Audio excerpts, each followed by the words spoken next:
Hello everyone, welcome back to my channel. My name is Paola and today I'm here to do a tier ranking video of all the book to screen adaptations that I watched that came out in 2023. Let's just jump right into the tiers before I start rambling once again. So first up, we got Roxy Andrews' Wig Reveal. This tier is for screen adaptations that are much like the thing that gave the tier the name, are iconic, show-stopping, spectacular, changed my life for the better, are so good they might even be better than the book itself. The second tier is for part one of Aja's spiel against quote-unquote Valentina. It's like, you're perfect, you're beautiful, you look like Linda Evangelista, you're a model. And this tier is for screen adaptations that follow the source material really closely. Tier number 3 is part 2 of Aja's spiel against Valentina. She can walk out there in a diaper, and they're like, Valentina, your smile is beautiful.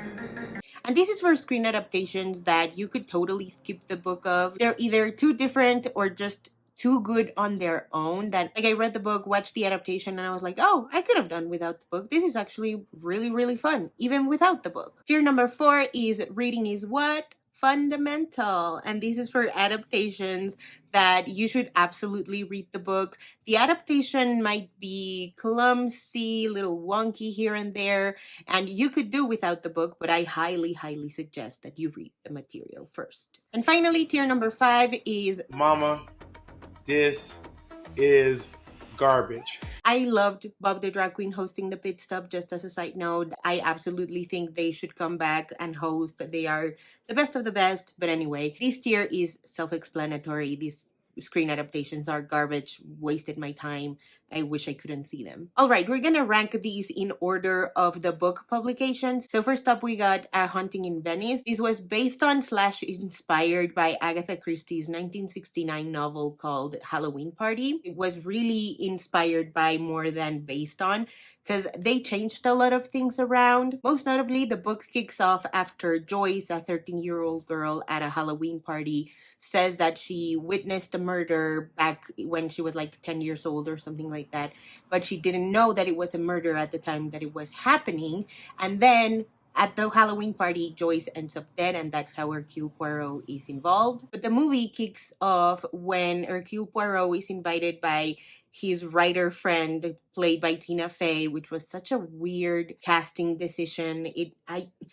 Anyway, he goes to his party, a Halloween party, and there's a seance that's going to happen after the Halloween party is over. And this is meant for the owner of the palazzo where the party is taking place to contact her late daughter through a medium played by Michelle Yeoh, whose character is called Joyce. So Joyce, instead of being a 13-year-old girl who witnessed a murder, is now however many years old Michelle Yeoh is, and she's a World War I nurse turned medium. God, I'm so happy that I got to say World War I nurse in the first try. It was a nightmare. I've tried filming this video multiple times, and saying World War I nurse always stumped me, and now I've said it 3 times, and I'm very happy about that. Anyway, I was really thrown off by how the movie started, and then when Michelle Yeoh appeared as Joyce, I was like, oh, okay, I can go with this. I sort of let go of any idea or any sort of expectation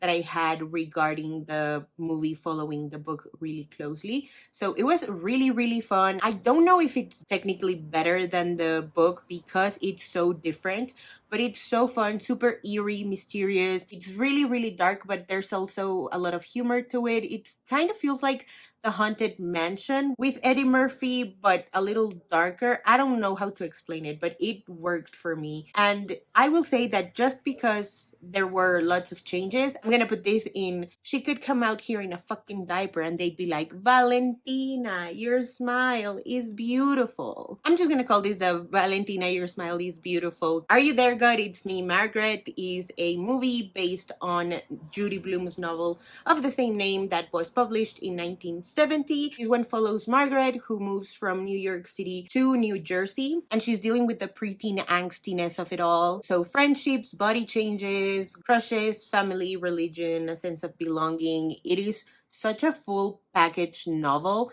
and it's only like 250 pages, I want to say, maybe even less. It's actually really impressive. The movie follows the book really, really closely, and it has that warm, rewatchable factor to it that I just find myself gravitating towards it, and I want to avoid my responsibilities by watching a fun movie. The movie also has Rachel McAdams as the mom, Kathy Bates as the grandma, and the girl who plays Margaret, her name is Abby Ryder Forston. They're all so good in their roles. They actually made it shine so much brighter, because I feel like the book is so bright and whimsy, innocent and naive, but there's also this like coming of age kind of thing to it that I can see it being hard to adapt with the wrong people, or having the adaptation not land as well with the wrong people. But this was honestly the perfect cast. I loved it so much. I want to say it's better than the book, so I'm gonna put this in Roxy Andrus's wig reveal. The color purple is based on a 1982 novel by Alice Walker, and the book, let me tell you something, it's the last book that I read for this video, and it is so spectacularly good. It's an epistolary novel, so everything is in letters mostly to God. The movie musical unfortunately cut out a lot of what I found super valuable about the book in terms of addressing the themes of sisterhood and sexuality. I also don't think Taraji P. Henson and Fantasia Barrino had a lot of chemistry, which honestly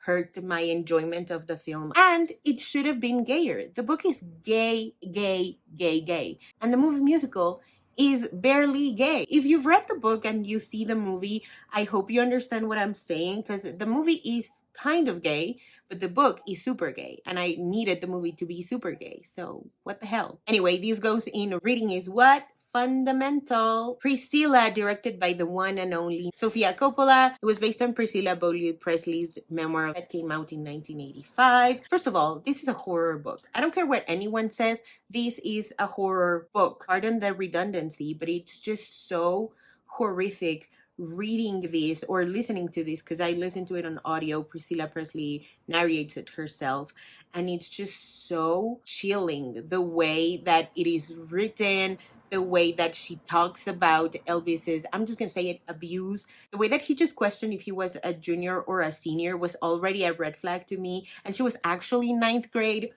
I'm telling you, it does not get any worse than that. As in, what Priscilla went through is awful. The book is fine, and the movie follows the book quite closely. So I'm gonna put this in You're Perfect, You're Beautiful, You Look Like Linda Evangelista. It's time to talk about American Born Chinese. This is a show based on a graphic novel of the same name that was published in 2006. The graphic novel follows three seemingly separate storylines that all converge in the end. We got the Monkey King storyline, Jean Wang's storyline, and Danny and his cousin's storyline. And the show has two storylines instead of three. But I'm gonna go ahead and assume that Wei Chen, the character, is supposed to be like a stand-in character for Danny's cousin in the book. Oh my god, first of all, why was this cancelled? Number one, I thought it was going to be a limited series because there's only one novel. But I can see the potential into producing multiple seasons, so I'm really sad that it got canceled. But on the good side, the one season that we have is fantastic. Like, it's action packed, the choreography is stunning, the stunts are incredible, the visual effects are fantastic, and the performances are top tier. I highly recommend that you watch this. This is very much in the wig reveal category. The Summer I Turned Pretty season 2. This is supposed to follow It's Not Summer Without You by Jenny Han. I'm not entirely sure what happened here, because I honestly found it a significant downgrade from season 1. Because like season 1 made me want to read the books, and I think it's a combination of Lola Tong's performance and Gavin Castellano's performances that sort of pushed these like bare bones novels to a whole new level. And what I mean by that is that they don't have much of a plot. The novels are very much character driven, and it's about this young girl trying to figure out, you know, who to pick in this love triangle, and how she's navigating grief alongside these complicated feelings that arise after someone so close to you dies, and then feeling this close to two brothers who also just lost their mom. And on top of that, she's in high school, and so there's a lot going on in Belly's life that I can only assume it was a lot of fun to adapt into a show with a plot. Season 2, I'd say, follows the novel quite closely, but I don't know what it was. I think it was something in the writing in terms of the dialogue that just did not click with me, because so much of it was so cringy and there were so many filler scenes. I was going to lose my mind. Like Sky and Cam, filler. Cam himself being there was filler. I love him so much, but he was filler. He just had nothing to do there. And he's not on this like Steve Harrington level where I can tolerate him because he's charming. And people complain all the time about Steve Harrington having nothing to do in Stranger Things, but I just adore him. I love the dynamic that he has, specifically with Dustin. But Cam has none of that with none of the characters. He's this sweet, charming guy who was nice, and that's it. That was his story. So I don't know why they brought him back. It was really sad to see. Conrad and Jeremiah's aunt was also so filler. Like that part of the story where Sky says that their mom is not the devil and Susanna was also not a saint, it went nowhere. It was so upsetting to see. I was like, okay, I'm down to seeing how Susanna is not an angel. But then we didn't see any of that. It was just I was so upset. Also, Steven pursuing Taylor while she was in a relationship, knowing what happens and how book 3 ends, irritated me to no end. Number one, because it was just so cringy. Like their interactions were so forced. It was hard to see. You could also tell that they were meant to be the comedic relief, but their scenes went on for so long. Like why? Why? You guys, I have a life. I can't just watch these two people bicker and have some banter here and there. Like, it's just, no. Their scenes were just too fucking long. And also, Taylor being swooned by Steven remembering her middle name was just so cringy. Like, it's not 2008 anymore. Please just give me some substance. I'm gonna put this in Reading Is What fundamental. Shadow and Bone Season 2. This was supposed to follow Season Storm, which came out in 2013, but according to Twitter sources, it also followed Ruin and Rising, Six of Crows, Crooked Kingdom, Rule of Wolves, King of Scars. It was a mess. And you can see that. I saw that before I ever read the books. I watched the show and I loved it. The cast is perfect. The performances are great. I loved everything about the show. And I know season 2 was messy and clumsy and convoluted, but I loved it. They gave me my ship, aka Melina. And I was really excited to see where they took the characters because I know a whole bunch of spoilers. So seeing them go in such different directions in the show in season 2, I was very intrigued. I was so intrigued. And then Netflix canceled it. And I was like, okay, well, I guess I have no choice but to read the books. And I can definitely see all of the liberties that they took. I'm just gonna say I enjoyed it nonetheless. I feel like it's a really great adaptation all in all. But yeah, season 2 kind of fumbled a bit. So I'm gonna put this in Reading Is What fundamental. Okay, it's time to talk about Daisy Jones and the Six. This was based on a novel of the same name by Taylor Jenkins Reid, and I was not ever going to read this novel just because I was not interested in it. I was like, okay, so many people love it. It's supposed to be Fleetwood Mac fanfic. That's great. That's all I need to know. I'm happy for everyone who loves it. And then the show came out and everybody was excited about the casting and how it looked. And I was like, okay, I'm going to give the show a shot and see where all of the enthusiasm comes from without having to read the book. Then Amazon Prime released the first 3 episodes in one go. And I was just so confused. And by confused, I mean bored. Those 3 episodes were so freaking boring. I was like, this is the thing people have been raving about? Let me make sure I got this right. So I read the book and it was fine. I like Daisy's tragicness. I really like her as a character. I think she had a lot more potential than what Taylor Jenkins Reid put on the page, which I guess makes sense because it's supposed to be oral history. Oh my god, the relationship buildup is so excruciatingly boring. I was so mad at the end of the book because I just could not believe how little chemistry Daisy and Billy had. I was just so upset on behalf of Camilla, who I think that's her name, right? It's not just the actress's name. I think that's the name of Billy's wife. Whatever, I don't really care. I really liked her character. I like that she sort of resigned herself to this like wife of a rock star lifestyle, but I still think she deserved so much better than what she got both in Billy and by the end of the novel. I was also really interested in seeing what the mystery behind them being like a one-hit wonder. And then we got to that part and I was like, what? Really? Seriously? This is it? Like relationship drama? Which it makes sense. I get it. I understand that. But I didn't feel it as important as it should have been or as the book pretended it was. I don't know. It was just a lot of nothing in my opinion. And then the soundtrack came out, which I listened to before watching the show, and I just don't understand. This is supposed to be their Rumors, and Rumors was described by Christine McVie as trauma. Like she literally said that record was trauma. And I feel absolutely no trauma in Aurora. I just don't know how they could make sex, drugs, and rock and roll sound and look so boring and so bland. It was just so nothing. It was nothing. Mama, this is garbage. I could talk about how much I hate this adaptation till the end of my days, but I have better things to do. So let's move on. Survival of the Thickest. This is a show on Netflix based on Michelle Buteau's memoir of the same name. And the show is like a dramatized version of the memoir. It stars Michelle Buteau as Mavis Beaumont, who is in her 30s, and she just broke up with her boyfriend after catching him cheating on her. And so she's trying to rebuild her life from scratch. She's pursuing her dream of being a celebrity stylist. So she's trying to find clients and building on this like body positivity brand, which I loved. This was super funny, really enjoyable, really solid characters. It was a solid comedy, and I'm really happy that it got renewed for season 2. So I'll be watching that. And for the book, I would say that you don't really have to read it. So I'm going to put this in Valentina, your smile is beautiful.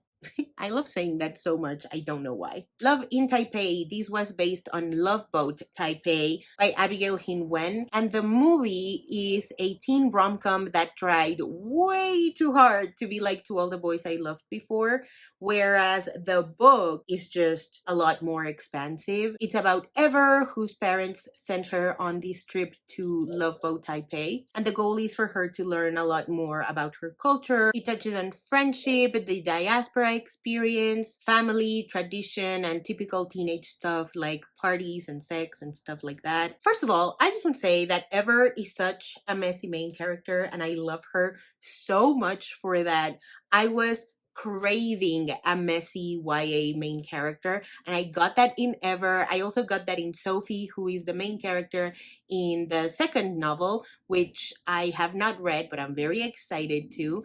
And I'm just really bummed that the movie sanitized the topics and the characters addressed in the book. And I think it really shot itself in the foot by turning it into a movie as opposed to a show, because there's 3 books in the series, and I don't understand why they couldn't see the potential into making a show. So I'm gonna put this in Reading is What? Fundamental. The Ballad of Songbirds and Snakes. This was another book that I never wanted to read just because I was not interested in President Snow's descent to tyranny. But then promotional pictures of the movie came out, and I was like, what is happening? What is this about? And so I read the book, and it was really bad. I'm not gonna say I did not enjoy it because I read the entire thing, and I don't think it's boring. I just think it's bad. It's entertaining, sure, but it's really bad. And I think it's really sad the things that Suzanne Collins did for the Hunger Games legacy. Not that I think it's necessarily tainted, because I feel like the original trilogy is so iconic, and it's like at a pop culture level that this book wishes it could reach. But I will say that these like Easter eggs that are not really Easter eggs, they're like blatant things that you're supposed to notice right away, that I don't know. Like, I feel like Suzanne Collins trusted the readers in the original trilogy. And for this one, she was like, see, this is what's happening. This is what this means. And this is why he hates Katniss. And it's like, okay, like that was just so unnecessary in my opinion. Also, I was only interested in the movie because of Rachel Zegler, because I really loved her performance in West Side Story. And then I read the book and I was like, really? She's a manic pixie dream girl? Why? For what? Like, seriously, for why? And then the movie was also so like blah. It was blah. Obviously, I'm gonna put this in the mama, this is garbage tier. However, I will give Suzanne Collins her tops because she is a songwriter. Like, the lyrics that are in the book, maybe not all of them, but I feel like the majority of them are word for word turned into the proper song that we have in the music soundtrack, which I love. I love all the songs. And that's not something that can be said about other books turned into movies that feature songs like this. And finally, we have Lessons in Chemistry. This is a mini series based on Lessons in Chemistry by Bonnie Garmus. It stars Brie Larson as Elizabeth Sott, who is like a biotech chemist who works at a lab and abruptly gets fired. So her new job is a television cooking show. I love this miniseries so much. It was such a great experience. I watched it with my sister, which added points to it being as good as it was, because honestly the show is great, but just sharing that with my sister was beautiful. It's got laughs, it's got its serious moments, it's loving romantic moments, there's familial love, there's the sense of community that it's just so beautiful to see on screen. It was such a breath of fresh air. I've never seen a show like this, and also knowing that it was a mini series provided that comfort that it's going to be the end of the end, and that's great. And I loved it so much. I'm gonna put this in Valentina. Your smile is beautiful. Alrighty, so that is it for today's video. Thank you guys so much for watching. Don't forget to check the description below for links to my Patreon and my Instagram. And if you haven't already and you'd like to, go ahead and hit subscribe, and I'll see you in the next one. Bye!